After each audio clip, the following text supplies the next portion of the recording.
السلام علیکم ورحمۃ اللہ وبرکاتہ۔ دوستو ہمارے اس یوٹیوب چینل پر آپ کا خیر مقدم ہے۔ آج ہم آپ کے لیے لے کر آئے ہیں نورانی قاعدے کا سبق نمبر 12 یا ایلین۔ دوستو اس کا قاعدہ ہے یا ساکن سے پہلے زبر ہو تو یا ایلین ہوتا ہے، یا ساکن ہو یعنی یا کے اوپر جزم ہو اور اس سے پہلے زبر ہو تو یا ایلین ہوتا ہے۔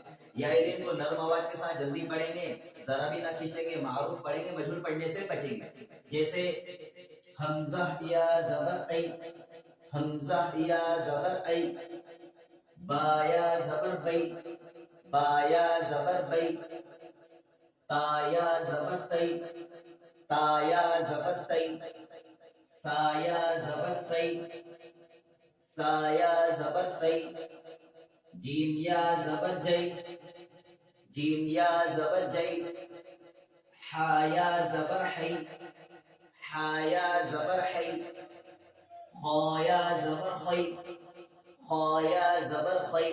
دوستو اس طریقے سے ان پوری مثالوں کو ہم نے دوستو یہ کچھ ملے ہوئے حرفوں کے ہمارے سامنے مثالیں لکھی ہے یا ایلین کی، ہم ان کو بھی سمجھ لیتے ہیں کہ ان کو کیسے پڑھنا ہے۔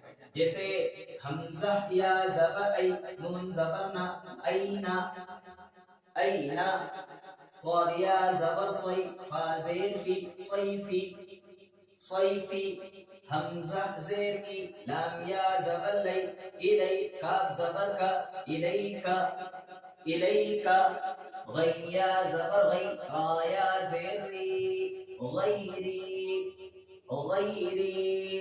دوستو اس طریقے سے پوری مثالوں کو ہم نے پڑھنا ہے۔